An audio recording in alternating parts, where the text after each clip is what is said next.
Ditinggal di restoran mewah saat momen buka bersama puasa. Mengabaikan tangis sang putri demi menyuapi anak haram pelakor. Amira hanya tersenyum dingin. Tapi tahan napas kalian.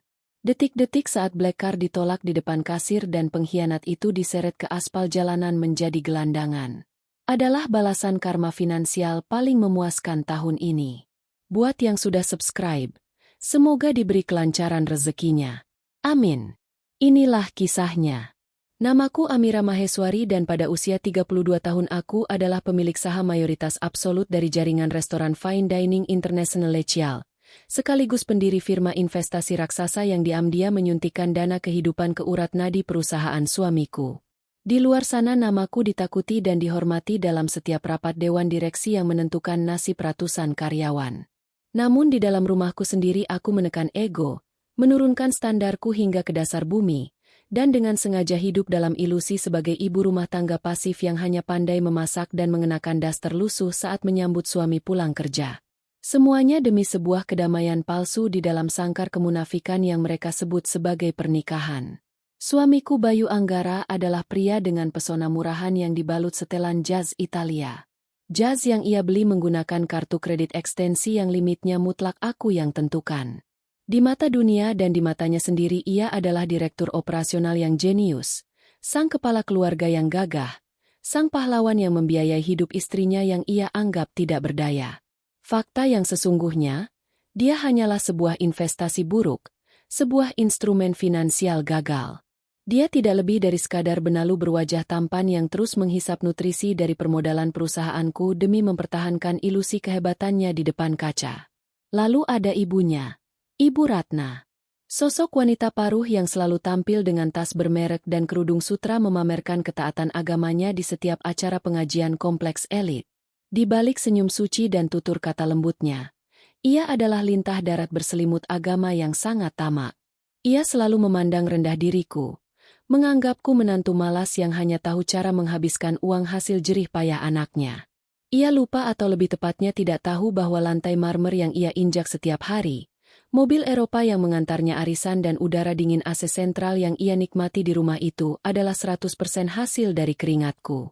Dia numpang hidup dalam properti pribadiku, namun bersikap angkuh layaknya nyonya besar pemilik semesta. Dan tentu saja mahakarya kebodohan Bayu yang melengkapi sirkus menjijikan ini, wanita itu, Isk, mantan kekasihnya di masa lalu yang kini kembali merangkak masuk ke dalam hidup kami melalui pintu belakang. Aku bukan wanita bodoh yang buta terhadap detail-detail kecil. Sejak 3 bulan lalu, aku sudah mencium aroma parfum vanila menyengat yang menempel di kerah kemeja Bayu setiap kali ia pulang larut malam. Aku telah mengawasi kejanggalan pada mutasi rekening perusahaannya. Transfer dana gelap bermodalkan invoice fiktif yang ia pikir tak akan pernah terlacak oleh radar keuanganku. Bayu pikir ia sangat cerdas karena berhasil menyembunyikan seorang pelakor murahan beserta putra haram mereka di sebuah rumah elit di kawasan Jakarta Selatan. Ia sama sekali tidak sadar bahwa setiap keping uang yang ia curi sedang kuhitung bunganya dengan sangat teliti. Malam ini, di bawah lampu kristal chandelier restoran Lechial yang temaram namun elegan, sirkus pengkhianatan itu mencapai puncaknya. Ini adalah momen buka puasa bersama di minggu kedua bulan Ramadan. Udara di dalam ruangan VIP restoran ini dipenuhi aroma trufle, daging wagyu A5, dan kehangatan keluarga yang seharusnya sakral. Putri kecilku, Nadine yang baru berusia 5 tahun duduk dengan manis di kursi bludrunya. Mata bulatnya berbinar penuh antusias menatap kue mouse coklat yang baru saja dihidangkan oleh pelayan pribadiku yang tentu saja bersikap sangat profesional dan berpura-pura tidak mengenaliku sebagai pemilik tahta tempat ini sesuai instruksi rahasiaku. Kami baru saja membatalkan puasa dengan tegukan air putih dan sebutir kurma. Ketika ponsel pintar Bayu yang tergeletak di atas meja pualam bergetar hebat, layarnya menyala menampilkan nama kontak klien VVP BPK Hendra. Bayu mengangkat telepon itu dengan raut wajah yang sengaja dibuat setegang mungkin. Alisnya berkerut.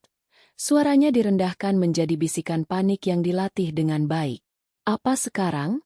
Tapi ini baru saja buka puasa. Pak, tidak bisakah ditunda 1 jam? Bayu bersandiwara dengan sangat meyakinkan di depan wajahku. Baiklah. Saya segera meluncur ke sana. Proyek ini tidak boleh gagal. Ia menutup telepon dan menatapku dengan ekspresi penuh penyesalan palsu. Mata narsisnya menatapku lekat. Memohon pemakluman bodoh yang selalu kuberikan selama 5 tahun terakhir pernikahan kami. Sayang, maafkan aku, ucap Bayu. Segera beranjak dan meraih jasnya yang tersampir di sandaran kursi. Ada krisis di kantor cabang. Klien VVIP kita mengancam akan menarik investasi miliaran jika aku tidak datang malam ini juga untuk menyelesaikan masalah supply chain. Ini masalah hidup dan mati perusahaanku. Amira. Aku menatapnya dengan tenang. Sangat tenang. Di balik layar ponselku yang tersembunyi di bawah lipatan serbet makan sutra, aku baru saja membaca laporan rahasia dari asisten pribadiku, Raka. Laporan itu berisi koordinat GPS real-time dari mobil yang dibawa Bayu beserta tangkapan layar CCTV dari sebuah kompleks perumahan elit. Bayu sama sekali tidak sedang dipanggil klien penting. Ia sedang bergegas menuju rumah pelakornya. Di sana, Siska dan Ibu Ratna sudah menunggunya dengan meja makan yang dipenuhi hidangan mewah. Merayakan buka puasa bersama dengan keluarga seutuhnya yang selalu mereka banggakan secara diam-diam di belakang punggungku. Kamu mau pergi sekarang, Mas? Nadine bahkan belum menyentuh makanan utamanya. Ini buka puasa pertama kita di luar rumah tahun ini. Tanyaku. Suaraku sedatar garis lurus tanpa ada intonasi merengek atau menuntut. Ini hanyalah sebuah ujian terakhir sebelum aku benar-benar menjatuhkan palu godam kehidupannya. Papa mau pergi. Nadine mendongak menatap ayahnya. Matanya mulai berkaca-kaca. Bibir mungilnya melengkung ke bawah menahan tangis. Kata papa kita mau potong kuenya sama-sama. Bayu tampak tidak sabar dan enggan berlama-lama. Ia merogoh saku jas dalamnya, mengeluarkan dompet kulit mahalnya, dan meletakkan sebuah kartu kredit berwarna hitam legam berlogo platinum tepat di tengah meja. Kartu itu mendarat dengan bunyi klik yang memancarkan arogansi. Sayang, kumohon mengertilah posisiku. Ini demi masa depan kita juga. Demi masa depan Nadine. Bayu beralasan dengan lidah berbisanya. Sambil mengelus pucuk kepala Nadine dengan gerakan tergesa-gesa yang hampa makna. Amira, kamu pakai black card ini. Bayar semua tagihannya. Pesan apa saja yang kamu dan Nadine mau malam ini? Bawa Nadine jalan-jalan beli mainan mahal setelah ini. Jangan tunggu aku pulang. Aku mungkin akan rapat sampai pagi. Tanpa sudi menunggu jawabanku, Bayu berbalik dan setengah berlari keluar dari restoran mewah itu. Langkah kakinya menggema di lantai marmer, meninggalkan istri dan darah dagingnya sendiri di tengah meja makan dengan makanan yang belum tersentuh hanya demi menyuapkan makanan ke mulut wanita lain. Nadine akhirnya menangis. Air mata kecilnya jatuh menetes, membasahi gaun merah mudanya yang cantik. Aku tidak menangis. Sama sekali tidak ada setitik pun air mata yang sudi tumpah untuk pria itu. Mataku hanya menyipit tajam. Mengamati punggung pria bodoh itu hingga benar-benar menghilang di balik pintu kaca putar restoran. Aku mengulurkan tanganku, membelai rambut Nadine dengan sangat lembut dan tersenyum. Senyum yang tidak mencapai mataku, melainkan senyum sedingin es di kutub utara yang bersiap membekukan segalanya. Jangan menangis, sayang. Bisikku pada putriku mengusap air matanya dengan serbet. Papa sedang pergi bekerja keras untuk menghancurkan dirinya sendiri. Kita nikmati saja hidangan lezat ini. Oke, Mama janji mulai besok kehidupan kita akan jauh lebih tenang tanpa gangguan. Nadine mengangguk kecil, mulai menyendok kue coklatnya dengan tangan bergetar. Aku menunduk menatap lekat black card yang ditinggalkan Bayu di atas meja. Kartu plastik bodoh yang ia pikir memberinya kuasa mutlak atas dunia. Aku mengambilnya, memutarnya perlahan di sela-sela jariku. Pria itu baru saja melanggar batas yang tidak bisa dimaafkan. Ia mengorbankan air mata putri kandungnya di bulan suci ini demi seorang wanita parasit. Kesalahannya bukan sekadar berselingkuh di ranjang kotor. Kesalahannya adalah berani menelantarkan pewaris sah dari kekayaanku. Sudah saatnya ilusi menjijikan ini diakhiri secara permanen. Aku mengambil ponselku dan mengetik sebuah pesan singkat kepada Raka, asisten pribadiku yang juga merangkap sebagai eksekutor legal perusahaanku. Raka mulai audit forensik secara menyeluruh atas semua aliran dana di perusahaan Bayu besok pagi tanpa celah. Siapkan draft gugatan perdata atas penyelewengan dana perusahaan dengan tuntutan ganti rugi maksimal. Dan satu hal lagi, cabut otorisasi dan blokir kartu kredit ini sekarang juga. Biarkan transaksinya ditolak tepat saat dia mencoba pamer membayar sesuatu di depan pelacurnya malam ini. Pesan terkirim, status terbaca. Malam ini, Bayu Anggara mungkin berpikir ia sedang merayakan kemenangan manis bersama keluarga haramnya.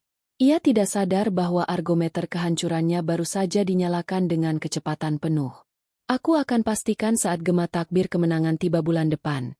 Dia ibunya yang tamak dan pelakor itu sudah resmi menjadi kumpulan gelandangan tak berharga yang harus memungut sisa makanan dari tempat sampah. Aku kembali menyesap sparkling water di gelasku dengan sangat elegan. Makan malam pembalasan ini baru saja dimulai dan rasanya akan sangat luar biasa. Setelah Nadine menghabiskan suapan terakhir kue coklatnya, aku memanggil manajer restoran. Pria paruhaya berseragam rapi itu menunduk hormat. Sebuah gestur kecil yang tak pernah disadari oleh pengunjung lain. Ia tahu persis siapa aku. Pemilik mutlak tempat ia mencari nafkah. Bawa Nadine ke ruang bermain eksklusif di lantai atas. Pastikan ada 2 staf yang menjaganya. Jangan biarkan siapapun masuk tanpa izin biometriku. Perintahku dengan nada datar. Baik, Nyonya Amira, jawabnya patuh. Menuntun putriku yang kini kembali tersenyum karena dijanjikan mainan baru. Aku bangkit dari kursi, merapikan gaun sutraku yang tak sedikit pun kusut.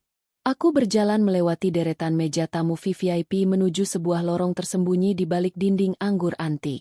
Di ujung lorong itu terdapat sebuah pintu baja berlapis kayu jati. Ruang kerja pribadiku.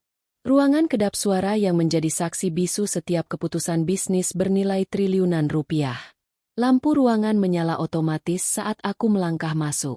Hawa dingin dari pendingin ruangan langsung menyapu wajahku. Mendinginkan sisa-sisa emosi murahan yang sempat hinggap di dada. Aku duduk di balik meja kerja berbahan marmer hitam, membuka laptop layar sentuhku dan mengetikkan kata sandi enkripsi tingkat tinggi. Saatnya melihat sejauh mana parasit itu menggali kuburannya sendiri. Layar laptopku menampilkan dashboard utama yang terhubung langsung dengan sistem keamanan Raka. Asisten pribadiku. Aku mengeklik sebuah tautan yang baru saja ia kirimkan. Seketika layar terbelah menjadi 2. Sisi kiri menampilkan mutasi rekening dan mutasi kartu kredit Bayu secara real time. Sisi kanan menampilkan tangkapan kamera pengawas tersembunyi beresolusi tinggi. Raka memang selalu bisa diandalkan. Ia telah menyusupkan kamera mungil itu ke dalam parsel buah mewah yang dikirimkan ke alamat pelakor itu siang tadi atas nama klien VVP. Aku menatap layar kanan dengan saksama. Resolusi 4K itu menyajikan pemandangan yang begitu ironis dan memuakan. Di sebuah ruang makan megah di kawasan Pondok Indah, rumah elit yang diklaim Bayu sebagai investasi properti perusahaan. Duduklah 3 sosok pengkhianat. Bayu yang baru setengah jam lalu berlari meninggalkanku dengan wajah panik bak pahlawan kesiangan, kini sedang duduk santai sambil tertawa lepas. Jas mahal yang kuelikan kini tersampir di sandaran kursi rotan. Di pangkuannya duduk seorang bocah laki-laki berusia sekitar 4 tahun. Putra haramnya di sebelah Bayu. Duduklah Siska. Wajahnya dipoles riasan tebal mengenakan gaun merah menyala yang terlalu ketat untuk sebuah acara buka puasa. Ia sibuk menyuapkan potongan daging rendang ke mulut Bayu dengan gaya manja yang memuakan. Dan bintang utama dari sirkus kemunafikan ini tentu saja adalah Ibu Ratna. Mertuaku itu duduk di ujung meja, tersenyum bangga menatap kebersamaan mereka. Tangannya yang keriput sibuk memamerkan gelang berlian baru. Gelang yang sama persis dengan yang kulihat di katalog lelang eksklusif bulan lalu. Ini baru keluarga yang sesungguhnya. Suara Ibu Ratna terdengar tajam melalui pelantang suara laptopku memecah keheningan ruang kerjaku. Kamu itu memang paling pintar cari istri. Bayu, Siska ini pintar masak, pintar urus anak, dan yang paling penting bisa memberimu penerus laki-laki. Tidak seperti perempuan kaku di rumahmu itu yang cuma bisa melahirkan anak perempuan dan menghabiskan uangmu. Siska tertawa merdu tawa kemenangan seorang pelakor murahan yang merasa telah berhasil menduduki singgasana sang ratu. Ah, ibu bisa saja. Siska kan cuma mau Mas Bayu bahagia. Siska membalas, menyandarkan kepalanya ke bahu suamiku. Mas, tas Hermes seri terbaru yang di Plaza Senayan itu sudah masuk waiting list. Boleh ya? Habis ini kita ke sana. Katanya hari ini terakhir pembayaran. Tentu saja. Sayang. Apapun untukmu dan jagoan kecil kita. Papa punya limit tak terbatas malam ini. Jawab Bayu dengan nada arogan yang membuat perutku mual. Bodoh. Pria narsis itu benar-benar mengira kebohongannya tidak tertembus. Ia merasa sedang memegang kendali dunia, membagi-bagikan uang layaknya sultan. Aku mengalihkan pandanganku ke layar sebelah kiri. Catatan mutasi rekening perusahaan yang selama ini berada di bawah kendali Bayu mulai bermunculan. Mataku memindai deretan angka dengan dingin. Ratusan juta rupiah mengalir setiap bulannya untuk membayar cicilan rumah pondok indah itu. Puluhan juta untuk asuransi pendidikan anak haramnya yang dikemas seolah-olah biaya CSR perusahaan. Belum lagi deretan auto debit untuk perawatan salon eksklusif, tagihan kartu kredit Siska yang membeludak untuk barang-barang branded, dan uang bulanan ekstra bernominal fantastis yang masuk langsung ke rekening pribadi Ibu Ratna. Semua transfer itu disamarkan menggunakan info C vendor fiktif yang sangat amatiran. Bayu benar-benar bodoh. Ia tidak sedang membangun portofolio bisnis atau mengamankan masa depan. Ia sedang menguras capital gain dari perusahaanku secara serampangan untuk membiayai panggung sandiwara murahan yang ia sebut kebahagiaan. Semua kekayaan yang mereka nikmati malam ini adalah aset beracun yang sebentar lagi akan mencekik leher mereka perlahan-lahan. Jemariku menari di atas keyboard. Aku membuka blokir sistem inti keuangan dan mengetikkan serangkaian perintah pembekuan aset. Setiap properti yang dibeli menggunakan aliran dana gelap itu, termasuk rumah tempat mereka sedang tertawa sekarang, secara hukum terdaftar di bawah perusahaan cangkang yang sertifikat induknya ada di dalam brankasku. Aku tidak butuh air mata. Aku butuh eksekusi. Kulihat di layar. Bayu sedang bersiap-siap untuk pergi. Ia merapikan rambutnya dan mencium kening Ibu Ratna. Ibu santai saja di sini. Bayu mau temani Siska ke mall sebentar untuk ambil tasnya. Setelah itu, Bayu harus pura-pura pulang ke rumah perempuan itu. Kalau tidak dia bisa curiga. Ucap Bayu. Masih dengan senyum congkaknya. Aku tersenyum tipis di ruang kerjaku yang sepi. Silakan bersenang-senang, Mas Bayu.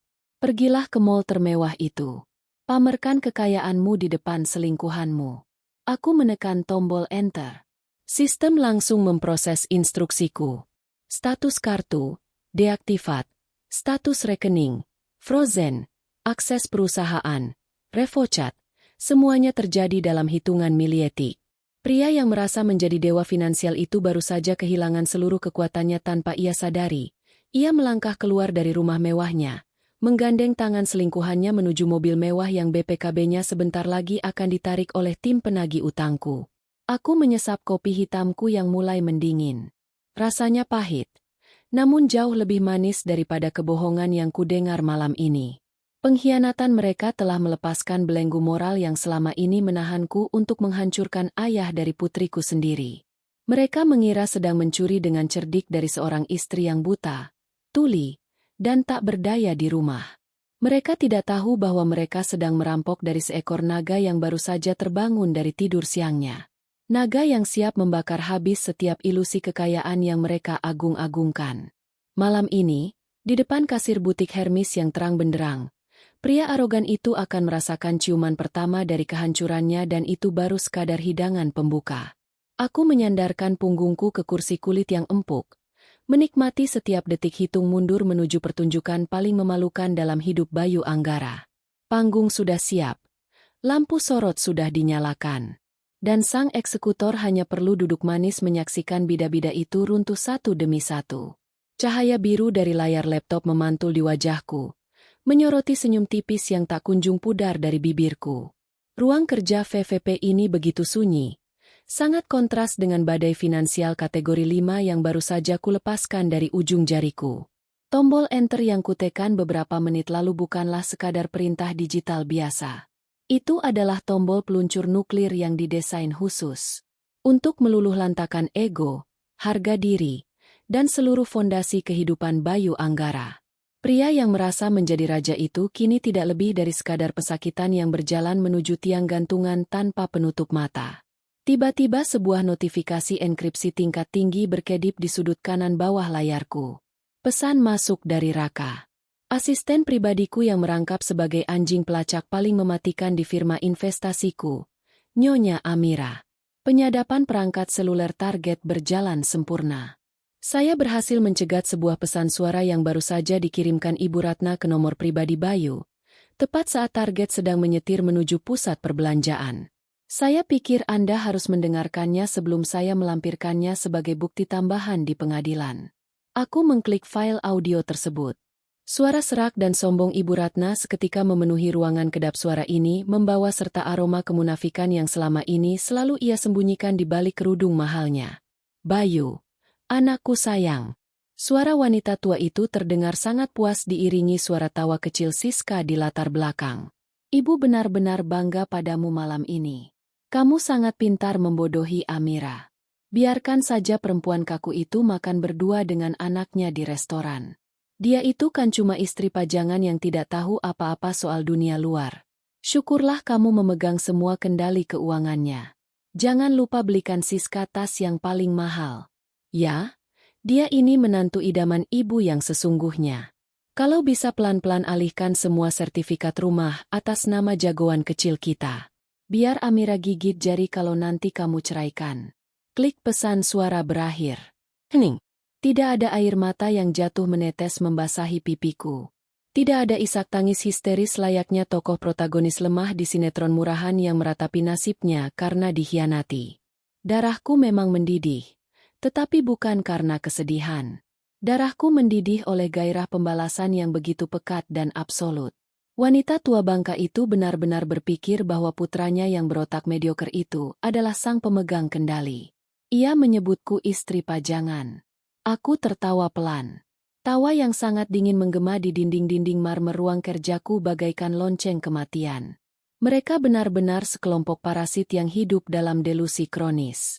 Mereka tidak tahu bahwa seluruh aliran dana yang membiayai napas mereka selama ini bersumber dari telapak tanganku. Aku membuka laci meja kerjaku, mengeluarkan sebuah map kulit berwarna hitam legam yang sudah disiapkan oleh tim legalku sejak kecurigaan pertamaku muncul 3 bulan lalu. Di dalam map itu terbaring rapi dokumen-dokumen kehancuran mereka. Lembar pertama adalah draft gugatan perdata setebal 100 halaman. Dokumen ini bukan sekadar gugatan cerai biasa. Ini adalah manifestasi dari murka seorang eksekutor finansial. Dokumen ini merinci setiap rupiah yang digelapkan oleh Bayu, setiap manipulasi pajak yang ia lakukan, dan setiap aset perusahaan yang ia belikan untuk pelakor murahan itu. Aku menuntut ganti rugi material sebesar L kali lipat dari nilai yang ia curi. Lembar kedua adalah surat keputusan Dewan Komisaris. Menggunakan hak veto absolutku sebagai pemegang saham mayoritas tersembunyi. Aku telah secara resmi memberhentikan Bayu Anggara dari jabatan Direktur Operasional dengan status tidak hormat. Tidak ada pesangon, tidak ada surat rekomendasi. Yang ada hanyalah surat pengantar menuju sel tahanan atas tuduhan penggelapan dalam jabatan. Aku mengambil pena blunch berlapis emas dari saku blaserku dengan gerakan yang sangat elegan, mantap, dan tanpa keraguan sedikit. Aku membubuhkan tanda tanganku di atas materai. Mulai detik ini, Bayu resmi menjadi pengangguran dengan utang miliaran rupiah. Aku segera memindai dokumen tersebut dan mengirimkannya kembali kepada Raka. Proses sekarang. Raka, masukkan nama Bayu Anggara ke dalam blacklist B malam ini juga. Pastikan profil kreditnya hancur lebur hingga ia tidak akan bisa meminjam uang bahkan untuk membeli sebungkus nasi. Mulai prosedur likuidasi aset untuk rumah di Pondok Indah itu besok pagi. Aku ingin mereka dilempar ke jalanan sebelum akhir pekan. Tepat setelah aku mengirim pesan itu, layar laptopku yang terhubung dengan sistem perbankan utama berkedip merah. Sebuah pop-up notifikasi transaksi muncul di tengah layar. Merchant Hermes Boutique Plaza Senayan amount 350 juta rupiah. Card number XXXXXXX8892. Status Deachlinet account frozen. Aku menyandarkan punggungku, melipat kedua tanganku di depan dada. Senyum kepuasan yang luar biasa akhirnya merekah sempurna di wajahku. Skakma. Aku bisa membayangkannya dengan sangat jelas. Bayu dengan wajah sombongnya berdiri di depan kasir butik mewah itu. Siska bergelayut manja di lengannya, menatap tas kulit buaya itu dengan mata berbinar penuh ketamakan. Dan kemudian bunyi mesin idis yang menolak kartu itu. Sekali, 2 kali, 3 kali. Keringat dingin mulai menetes di dahi suamiku. Wajah pelayannya yang tadinya ramah berubah menjadi tatapan penuh selidik dan merendahkan. Bayu akan mencoba menghubungi pihak bank dengan panik hanya untuk disambut oleh suara mesin otomatis yang menyatakan bahwa seluruh aksesnya telah dicabut secara permanen.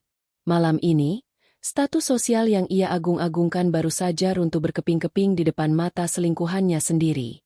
Ia bukan lagi sang direktur kaya raya. Ia hanyalah calon gelandangan yang terjebak di tengah mal mewah tanpa bisa membayar biaya parkir mobilnya sendiri. Pertunjukan awal ini sungguh memabukkan. Namun, aku harus menjaga ritme permainanku. Aku tidak boleh membiarkan mereka tahu siapa sutradara di balik penderitaan mendadak ini terlalu cepat. Aku ingin melihat Bayu pulang ke rumah dengan wajah pucat pasi, berbohong lagi kepadaku dengan sisa-sisa harga dirinya yang sudah hancur lebur. Aku ingin melihatnya meronta-ronta mencari jalan keluar di dalam labirin yang pintu keluarnya sudah kukunci rapat-rapat. Aku mematikan laptopku, merapikan dokumen-dokumen itu kembali ke dalam brankas dan melangkah keluar dari ruang kerjaku. Wajah dinginku seketika mengendur, bertransformasi kembali menjadi topeng Amirasi istri penurut dan ibu yang lembut. Aku berjalan menyusuri lorong menuju ruang bermain eksklusif di lantai atas, bersiap menjemput Nadine kecilku. Waktunya pulang. Sayang. Bisikku di dalam hati. Bersiap menyambut suami pengkhianat itu di rumah dengan senyuman paling palsu yang pernah diciptakan oleh seorang wanita. Kita harus menyambut papa pulang dari kerja kerasnya. Malam ini akan menjadi malam yang sangat panjang dan menyiksa bagi Bayu Anggara. Dan aku tidak sabar untuk menyaksikan setiap detik kehancurannya. Perjalanan pulang dari restoran Le Ciel terasa begitu damai. Di kursi penumpang belakang Alphard hitam yang melaju mulus membelah jalanan Jakarta, Nadine tertidur lelap bersandar di dadaku. Napasnya teratur. Wajah damainya diterangi lampu jalan yang berkelebat masuk melalui kaca jendela berlapis kaca film gelap. Aku membelai rambut ikalnya dengan penuh kasih sayang. Ia adalah satu-satunya permata yang berharga dalam hidupku. Satu-satunya alasan mengapa aku bertahan dalam sandiwara menjijikan ini selama 5 tahun. Namun malam ini ayahnya telah memilih untuk membuang permata ini demi sebongkah batu kali yang tak berharga.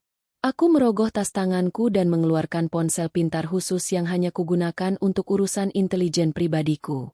Layar menyala dan jemariku dengan cepat membuka aplikasi Instagram menggunakan akun anonim yang selama ini kugunakan untuk memantau sirkus kebodohan mereka. Aku membuka profil Siska, akun publik yang dipenuhi dengan kebanggaan palsu. Tepat di bagian paling atas terdapat lingkaran merah story yang baru saja diunggah beberapa menit lalu. Aku menekan layar itu. Muncul sebuah foto Siska yang sedang berpose manja di depan cermin raksasa butik Hermes di Plaza Senayan. Ia memegang sebuah tas kulit buaya berwarna burgundi yang mengilap. Sementara di latar belakang terlihat sosok Bayu yang sedang berdiri di depan meja kasir dengan gaya arogan mengeluarkan dompetnya. Keterangan foto yang disematkan Siska membuat perutku mual sekaligus ingin tertawa lepas. Dibeli tas impian sama suami sultan. Rezeki istri salehah yang selalu nemenin dari nol. Beaters Blessed Real Family. Istri salehah nemenin dari nol. Wanita ini benar-benar hidup dalam delusi kronis. Ia tidak menemani siapapun dari nol. Ia hanya seekor parasit yang kebetulan menemukan inang yang cukup bodoh untuk dihisap darahnya. Ironisnya, foto pamer yang penuh kesombongan itu pasti diambil beberapa detik sebelum Bayu menyerahkan kartu kreditnya ke kasir. Siska memposting kemenangan palsunya tepat sebelum mesin IDC itu berbunyi nyaring, meneriakan penolakan mutlak atas transaksi senilai 350 juta rupiah tersebut. Mereka berdua pasti tidak menyangka bahwa auto debit yang biasa mereka nikmati telah diputus paksa. Dan kartu hitam itu kini tak lebih dari sekadar penggaris plastik yang tak berguna. Mobil berbelok memasuki gerbang rumah megah kami di kawasan Menteng. Rumah yang di atas kertas sertifikatnya tertulis murni atas namaku sendiri. Jauh sebelum aku mengenal Bayu, aku menggendong Nadine dengan hati-hati, membiarkan asisten rumah tanggaku membukakan pintu utama. Setelah memastikan Nadine terlelap nyaman di ranjang kamarnya yang hangat, aku melangkah keluar dan menuju ruang kerjaku di lantai 2. Ruangan ini adalah tempat suci bagiku. Begitu pintu kayu tebal ini tertutup rapat dan terkunci secara biometrik. Aku bukan lagi Amira si istri penurut. Aku adalah sang eksekutor. Aku duduk di kursi kebesaranku, menekan satu tombol di layar sentuh mejaku untuk mengaktifkan panggilan video terenkripsi. Dalam hitungan detik, wajah serius Bapak Hendra, pengacara korporat dan notaris paling ditakuti di firma hukumku muncul di layar. Ia mengenakan setelan rapi, seolah sudah bersiap menunggu panggilanku meski waktu sudah menunjukkan pukul 900 malam. Malam, Nyonya Amira. Semua dokumen yang Anda minta telah saya siapkan di meja saya. Sapa Pak Hendra dengan nada hormat yang kaku. Malam, Pak Hendra. Balasku dengan suara dingin dan tanpa intonasi. Kita tidak punya banyak waktu. Saya ingin Anda mengeksekusi rumah di Pondok Indah malam ini juga. Pak Hendra mengangguk pelan membuka sebuah map tebal di depannya. Rumah di Pondok Indah yang ditinggali oleh wanita bernama Siska dan Ibu Ratna tersebut saat ini terdaftar atas nama PT Cipta Gemilang. Tuan Bayu Anggara mendaftarkannya menggunakan kapasitasnya sebagai direktur operasional, mengklaimnya sebagai aset investasi fasilitas direksi. Itu adalah kesalahan terbesarnya. Potongku tajam. Dia pikir dia pintar menyembunyikan rumah itu di bawah perusahaan cangkang. Dia lupa bahwa PT Cipta Gemilang adalah anak perusahaan yang 100% sahamnya dimiliki oleh firma investasiku. Gunakan hak veto saya sebagai pemegang saham mayoritas absolut. Pindahkan kepemilikan properti itu langsung ke dalam portofolio induk perusahaan kita malam ini juga. Baik. Nyonya. Proses akuisisi internal akan selesai dalam 1 jam. Catat Pak Hendra dengan cepat. Lalu, apa langkah selanjutnya? Rumah itu adalah aset beracun yang dibeli menggunakan dana penggelapan perusahaanku. Aku tidak sudi propertiku dihinggapi oleh sekumpulan lintah yang numpang hidup. Terbitkan surat perintah pengosongan paksa besok pagi. Lakukan likuidasi aset secepat mungkin. Usir pelakor murahan dan wanita tua bangka itu ke jalanan. Jangan biarkan mereka membawa satu barang pun yang dibeli dengan uangku. Dimengerti. Eksekusi pengosongan akan dikawal oleh tim keamanan internal kita beserta pihak berwajib besok siang. Jawab Pak Hendra tanpa ragu. Aku memutuskan panggilan video tersebut dan langsung beralih ke panggilan suara kedua. Kali ini nomor yang kuuju adalah Pak Surya, private banker senior di bank tempat seluruh perputaran uang perusahaanku bernaung. Selamat malam. Nyonya Amira. Suara berat Pak Surya terdengar di ujung telepon. Pak Surya, apakah instruksi penutupan katup darahnya sudah dijalankan? Takut to depan. Sudah. Nyonya. Sesuai instruksi darurat Anda, 1 jam yang lalu, terdapat 5 kali percobaan transaksi di mesin edisi butik Hermes Senayan. Kelimanya telah kami tolak dengan kode account frozen. Tuan Bayu Anggara sempat menelepon customer service prioritas kami dengan nada marah. Namun, tim kami telah diinstruksikan untuk memutuskan panggilannya dengan alasan pemblokiran sepihak dari pemilik rekening utama. Lapor Pak Surya dengan sangat rinci. Aku tersenyum miring. Membayangkan wajah panik Bayu yang memerah karena malu di depan Siska dan pelayan toko membuat darahku berdesir penuh kepuasan. Bagus. Bagaimana dengan status pribadinya? Laporan indikasi penyelewengan dana korporat dan manipulasi kredit telah kami teruskan secara otomatis ke sistem pusat. Mulai besok pagi tepat pukul 00 nama Bayu Anggara resmi tercatat di dalam daftar hitam atau blacklist B. Seluruh akses keuangannya, pinjaman, hingga asuransi akan dibekukan secara nasional. Ia secara finansial telah lumpuh. Nyonya, terima kasih, Pak Surya. Lanjutkan pemantauan. Jangan berikan celah 1 sen pun untuknya bernapas, kataku sebelum menutup telepon. Aku memutar kursiku, menghadap ke arah jendela kaca besar yang menampilkan pemandangan kerlap-kerlip lampu kota Jakarta. Di luar sana, di salah satu sudut kota yang terang benderang itu, suamiku sedang menyadari bahwa dirinya telah kehilangan segalanya. Ia yang tadinya merasa terbang tinggi di angkasa dengan sayap emas, kini sedang meluncur jatuh tanpa parasut. Ia secara teknis sudah menjadi gelandangan yang terjebak di dalam setelan jas seharga puluhan juta. Sebentar lagi ia akan menyadari bahwa ia tidak bisa kembali ke rumah mewahnya di Pondok Indah. Ia akan terpaksa pulang ke Menteng. Pulang kepadaku dengan sisa-sisa kebohongan yang coba ia rangkai untuk menutupi rasa malunya. Aku beranjak dari kursi kerjaku, berjalan menuju kamar tidur utama. Aku melepaskan gaun sutra mahalku dan menggantinya dengan sebuah daster lusuh berwarna pudar kebanggaanku. Seragam perang psikologisku. Aku menghapus sisa riasan di wajahku, membiarkan wajahku terlihat pucat dan lelah. Seolah-olah aku benar-benar seorang istri malang yang baru saja ditinggal suaminya bekerja keras semalaman. Aku berjalan menuruni tangga menuju ruang tamu yang luas dan gelap. Aku duduk di sofa tunggal, tidak menyalakan lampu satun. Aku melipat kakiku, menatap ke arah pintu utama. Senyum dingin kembali mengembang di wajahku di tengah kegelapan malam. Pulanglah, Bayu. Pulanglah. Wahai sang pahlawan palsu. Sang eksekutor sudah siap menyambutmu dengan naskah gugatan perdata yang akan memastikan bahwa masa depanmu kelak hanyalah hidup di dalam sebuah gubuk reot, membusuk bersama bau selokan, dan menjadi sampah sejarah yang tak akan pernah diingat oleh siapapun. Jarum jam perak raksasa di dinding ruang tamu utama menunjuk tepat pada pukul 15 menit dini hari. Suasana rumah mewah di kawasan Menteng ini begitu hening, hanya diselingi oleh detak jarum jam yang seolah menjadi metronom bagi hitung mundur kehancuran seorang pria. Aku masih duduk bersilang kaki di atas sofa bludru, terbalut dalam daster lusuh berwarna kusam yang selalu menjadi kostum andalanku. Kostum yang membuat suamiku merasa superior, merasa bahwa ia adalah satu-satunya penyedia kehidupan di rumah ini. Sementara aku hanyalah makhluk lemah yang numpang hidup di bawah ketiaknya.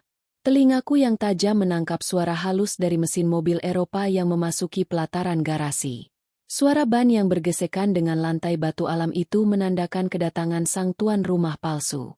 Aku tidak beranjak dari posisiku di ruang tamu yang sengaja kubiarkan gelap gulita.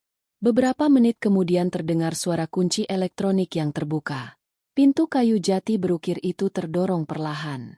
Sosok Bayu Anggara melangkah masuk. Dari siluetnya yang tersorot lampu taman, aku bisa melihat postur tubuhnya yang biasanya tegap dan arogan kini sedikit membungkuk. Jas mahalnya sudah dilepas dan hanya disampirkan sembarangan di bahunya. Dasi sutranya longgar berantakan. Ia menutup pintu dan menghela napas panjang. Sebuah napasan berat dari seorang pria yang baru saja ditampar oleh realitas finansial yang brutal. Aku menekan saklar lampu meja di samping sofaku. Cahaya kuning temaram seketika menyinari separuh ruang tamu. Mengejutkan Bayu hingga pria itu nyaris melompat mundur. Astaga, Amira! Serunya dengan nada tertahan. Matanya membelalak menatapku. Kenapa kamu duduk di dalam gelap seperti hantu? Kamu belum tidur menunggumu pulang, Mas? Jawabku dengan suara yang sangat lembut. Senada dengan peran istri penurut yang sudah kumain selama 5 tahun ini. Bagaimana krisis dengan klien VVP-nya? Apakah proyek miliaran itu berhasil diselamatkan? Bayu berdeha mencoba memperbaiki postur tubuhnya. Ia berjalan mendekat dan menjatuhkan tubuhnya di sofa seberang meja, mengusap wajahnya dengan kedua tangan, memainkan peran sebagai pahlawan yang baru saja pulang dari medan perang. Sangat alot, sayang, sangat menguras tenaga. Bayu mulai merangkai kebohongannya dengan lancar. Klien kita sangat menuntut. Aku harus melakukan lobi tingkat tinggi, memeriksa ulang semua kontrak, dan berdebat dengan dewan direksi mereka sampai kepalaku rasanya mau pecah. Tapi untunglah, Mas berhasil mengatasinya. Semua demi kamu dan Nadine. Aku mengangguk pelan menahan tawa sinis yang memberontak di tenggorokanku. Demi aku dan Nadine, pria ini sungguh memiliki bakat akting yang luar biasa. Jika saja 1 jam yang lalu aku tidak melihat rekaman CCTV dari butik Hermes di layar tabletku, aku mungkin akan mempercayai omong kosong ini. Aku melihat dengan mata kepalaku sendiri bagaimana wajah sombong Bayu berubah pucat pasi. Berkeringat dingin saat kasir butik menggesek kartunya berkali-kali hingga mesin itu mengeluarkan stroke penolakan. Aku melihat bagaimana pelakor murahan itu merengut kesal dan membuang muka. Sementara Ibu Ratna yang ikut bersamanya menatap Bayu dengan tatapan menghakimi yang menuntut penjelasan. Syukurlah kalau begitu, Mas. Mas memang pahlawan keluarga kita. Pujiku dengan senyum tipis yang tak mencapai mata. Aku berdiri menuangkan air putih hangat dari teko kristal ke dalam gelas lalu menyodorkannya kepadanya. Saat Bayu menerima gelas itu, Indra penciumanku menangkap aroma yang memuakan. Di balik wangi maskulin dari parfum begari yang ia pakai, tercium jelas jejak parfum vanila murahan bercampur dengan bau keringat dingin, keringat kepanikan absolut. Bayu meneguk air itu dengan rakus, lalu menatapku dengan raut wajah yang sengaja dibuat sangat serius. Ini dia manuver gasing yang sudah kuprediksi akan ia keluarkan untuk menutupi rasa malunya malam ini. Amira, ada satu hal penting yang harus kita bicarakan. Mulai Bayu meletakkan gelasnya dengan sedikit kasar. Mulai besok kita harus benar-benar mengencangkan ikat pinggang. Kondisi perusahaan sedang tidak stabil. Ada indikasi peretasan pada sistem keuangan pusat. Jadi aku berinisiatif meminta pihak bank untuk memblokir sementara semua akses black card dan rekening operasional kita demi keamanan. Diblokir sementara. Ulangku. Pura-pura terkejut. Lalu bagaimana dengan biaya makan malam tadi? Mas? Tagihannya cukup besar. Itu dia masalahnya. Sahut Bayu cepat mencoba membalikan keadaan untuk menyerangku. Kamu ini terlalu boros.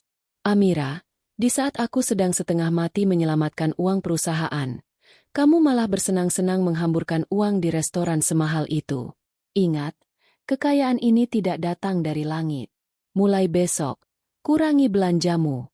Hentikan dulu langganan salon dan spa mewahmu. Kita harus hidup sederhana untuk beberapa waktu sampai audit forensik internal selesai dilakukan. Aku menatap pria yang duduk di depanku ini tanpa berkedip. Ia benar-benar menggunakan istilah audit forensik untuk menakutiku. Padahal ia tidak tahu bahwa audit yang sesungguhnya sedang menguliti setiap dosa finansialnya di ruang server perusahaanku. Ia menyuruhku hidup sederhana. Menyuruhku berhemat. Sementara ia baru saja mencoba membelikan tas seharga ratusan juta untuk selingkuhannya menggunakan uang yang ia curi dariku. Dia bukan sekadar benalu. Dia adalah parasit tak tahu diri yang menggerogoti inangnya sambil menceramahi sang inang tentang cara bertahan hidup. Baik, Mas. Aku minta maaf. Aku akan lebih berhemat. Jawabku menundukkan kepala, menyembunyikan kilat kebencian di mataku. Asal tabungan pendidikan Nadine aman. Aku tidak masalah jika kita harus hidup sederhana. Tentu saja aman. Kamu tidak perlu memikirkan urusan pria.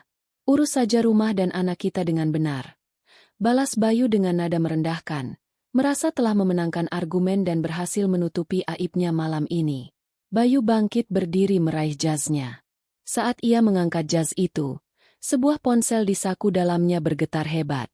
Layarnya menyala sesaat sebelum Bayu buru-buru mematikannya. Namun mataku yang setajam elang sempat menangkap nama pengirim di layar notifikasi Ibu Ratna. Pasti ibunya sedang menerornya dengan ratusan pertanyaan. Mengapa kartunya ditolak? Mengapa Siska menangis karena gagal memamerkan tas barunya? Mengapa sang direktur kaya raya tiba-tiba terlihat seperti gembel di tengah mal mewah? Aku mandi dulu. Badanku lengket.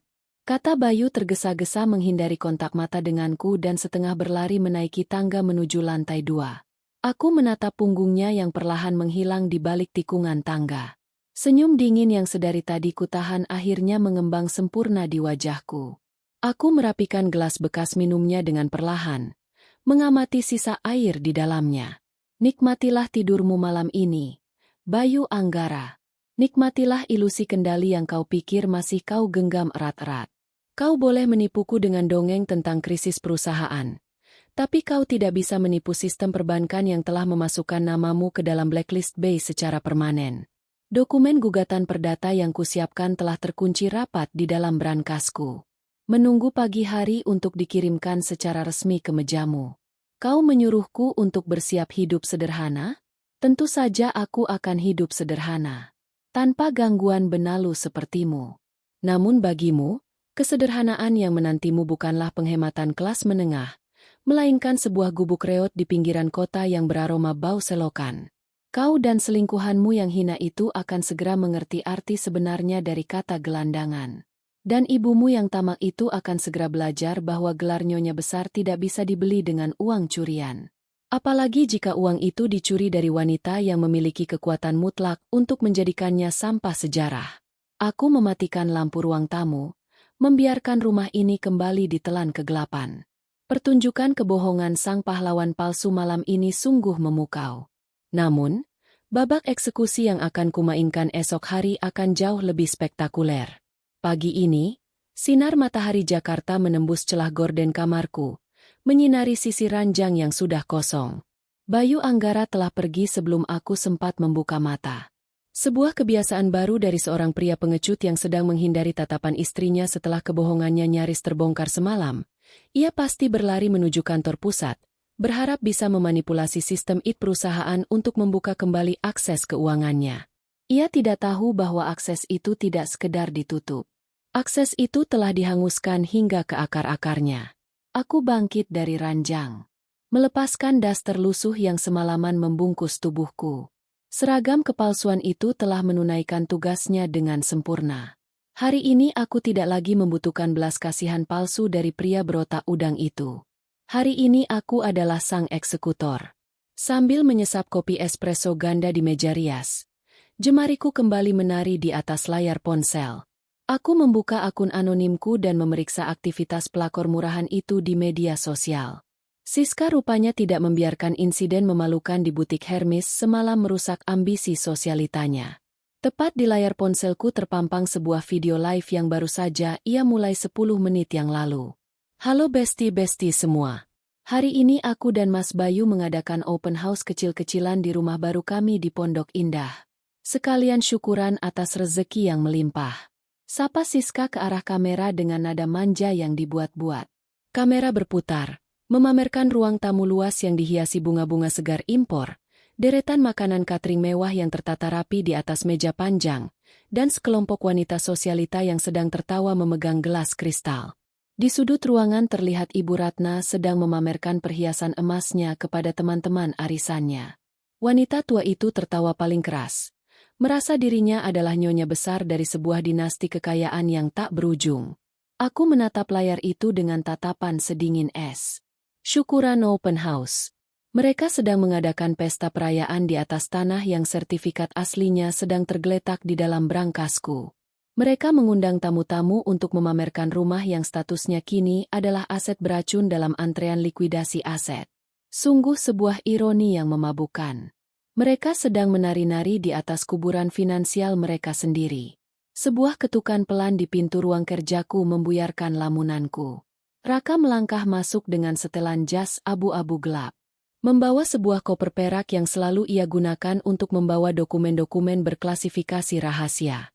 Selamat pagi, Nyonya Amira. Semua amunisi telah siap. Lapor Raka meletakkan koper itu di atas meja kerjaku dan membukanya dengan bunyi klik yang renyah. Aku melangkah mendekat. Mataku memindai deretan dokumen yang tertata rapi di dalam koper tersebut. Kertas-kertas ini jauh lebih mematikan daripada peluru tajam. Laporan audit forensik selesai dicetak pukul pagi tadi.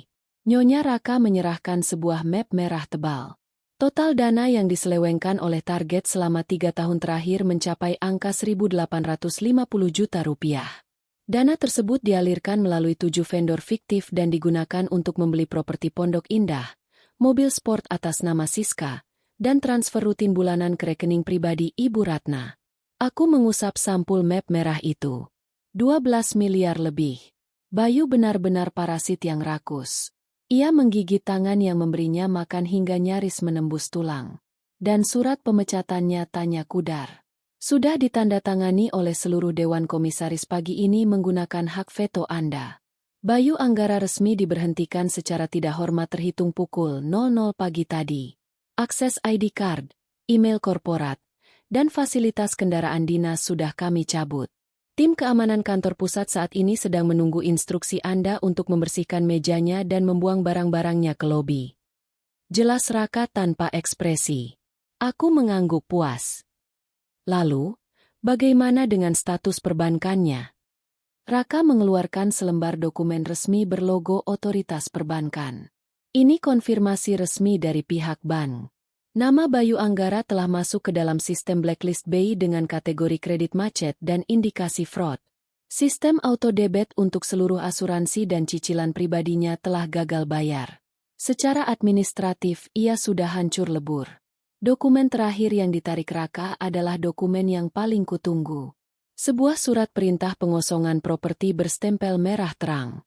Rumah di Pondok Indah itu sudah resmi ditarik kembali ke dalam portofolio induk perusahaan kita semalam.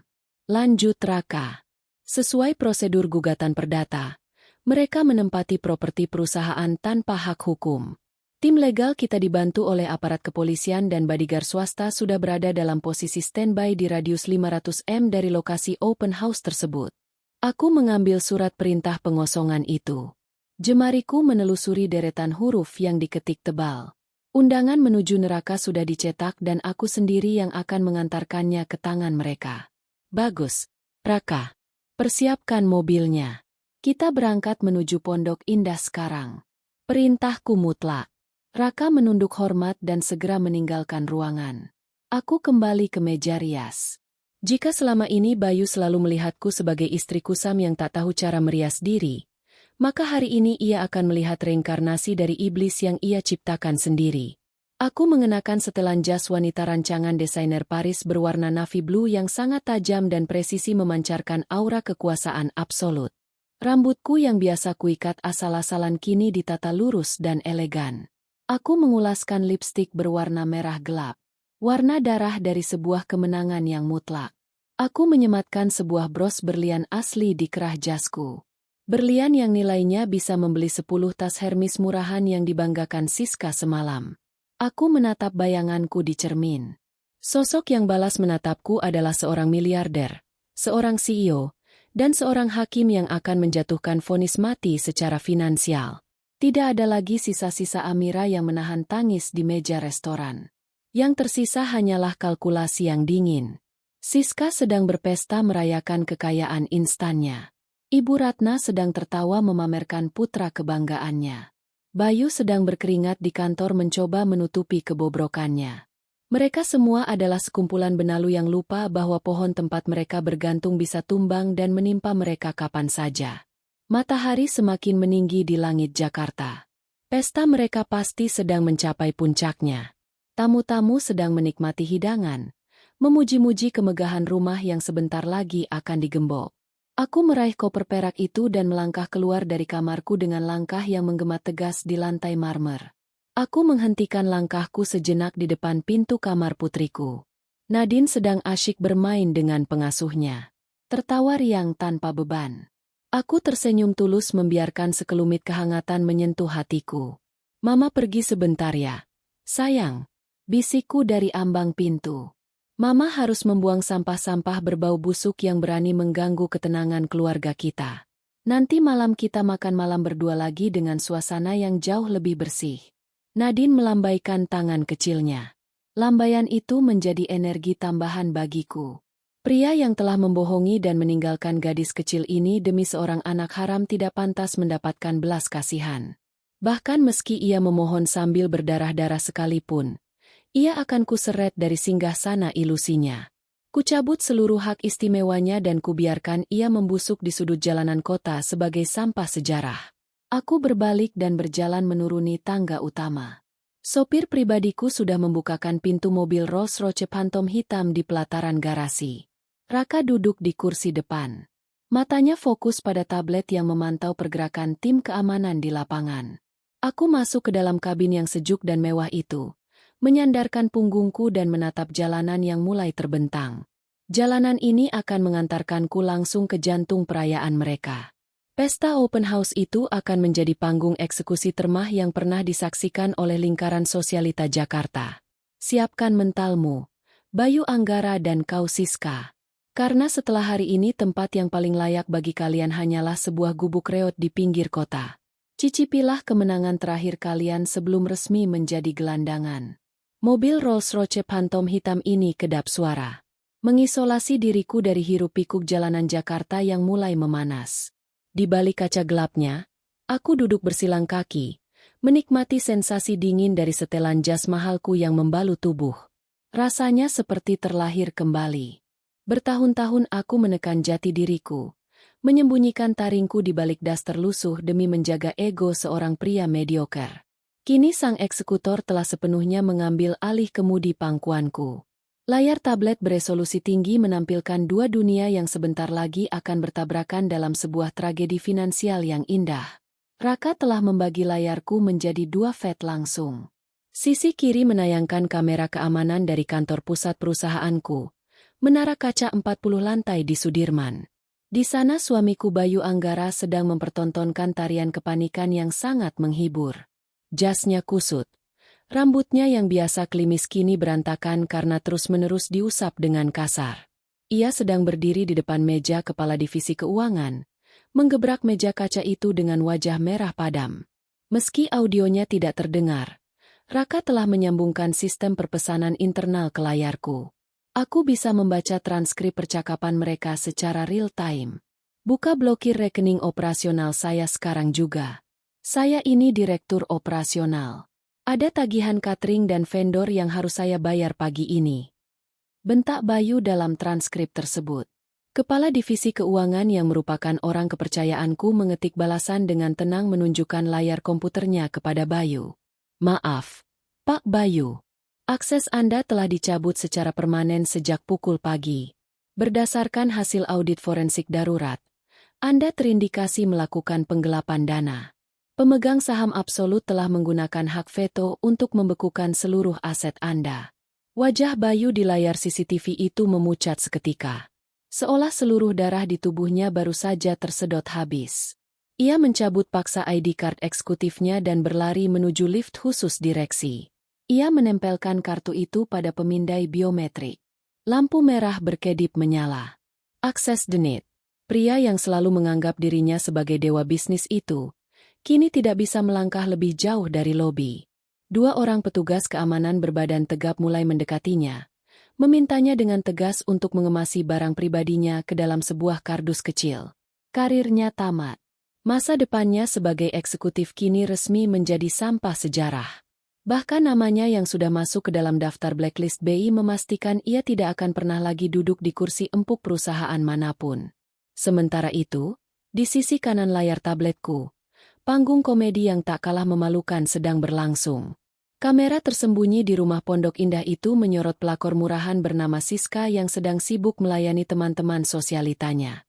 Pesta open house itu tampak mewah dengan pelayan catering berseragam putih yang mondar-mandir membawa nampan berisi caviar dan champagne non-alkohol. Ibu Ratna duduk di tengah ruangan bagaikan seorang ratu tertawa lebar sambil terus-menerus memuji putranya. Mereka semua berpesta porora di atas aset beracun yang sedang menunggu detik-detik eksekusinya. Namun masalah mulai muncul ketika manajer event organizer IO acara tersebut mendatangi Siska dengan wajah tegang dan iPad di tangannya. Transkrip audio dari kamera tersembunyi itu mengalir jernih ke air pagenir kabel di telingaku. Maaf mengganggu waktunya, Ibu Siska. Ucap Menerio itu dengan nada yang dipaksakan sopan. Pembayaran sisa tagihan acara hari ini senilai 250 juta rupiah yang seharusnya ditarik melalui auto debit pagi ini mengalami kegagalan. Pihak bank menyatakan rekening yang terhubung telah dibekukan. Siska terkejut, namun ia segera memasang senyum angkuh khasnya, berusaha menjaga gengsi di depan teman-temannya yang mulai melirik penasaran. Oh, masa sih? Pasti sistem banknya sedang error atau ada limit harian. Sebentar, saya pakai kartu kredit platinum saya saja. Siska dengan gaya elegan merogoh tas tangannya, mengeluarkan kartu kredit ekstensi yang diam-diam Bayu buatkan untuknya dari limit pribadinya. Ia menyerahkan kartu itu kepada Sanger yang langsung menggeseknya di mesin IDC portable. 1 detik, 2 detik, 3 detik. Mesin edisi itu mengeluarkan bunyi bip panjang yang menyakitkan telinga. Keluar selembar kertas truk kecil dengan tulisan kapital tebal. Transaksi ditolak. Account frozen. Wajah Siska seketika menegang. Ia merebut struk itu, membacanya dengan mata membelalak tak percaya. Coba lagi mesinmu yang rusak. Suami saya itu direktur. Uang kami tidak berseri. Gesek lagi sekarang.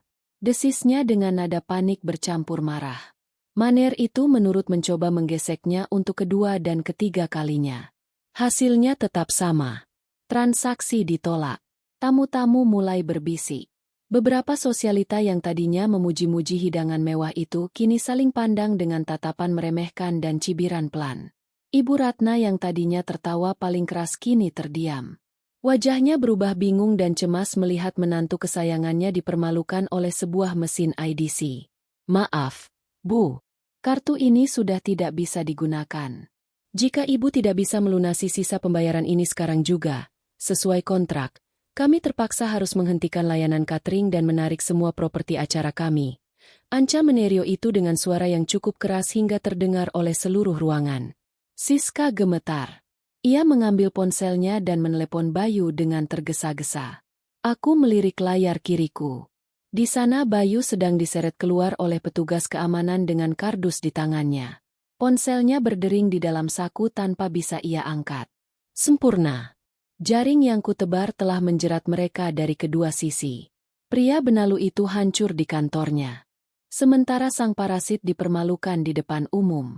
Rolls-Royce yang kutumpangi memelankan lajunya. Berbelok mulus memasuki kawasan elit Pondok Indah. Raka menoleh ke belakang.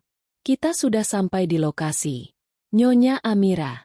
Tim legal dan kepolisian sudah berjaga di depan gerbang properti. Lapornya bagus. Jawabku pelan. Aku mematikan layar tabletku dan menyerahkannya kepada Raka. Aku mengambil map berisi gugatan perdata dan surat perintah likuidasi aset dari dalam tas kerjaku. Dokumen ini terasa sangat ringan di tanganku. Namun efeknya akan lebih menghancurkan daripada gempa bumi berskala. Mobil berhenti tepat di depan gerbang besi tempa yang menjulang tinggi. Gerbang itu terbuka lebar karena Siska sedang menyambut tamu-tamunya. Dari dalam mobil, aku bisa melihat kekacauan kecil yang mulai terjadi di ruang tamu.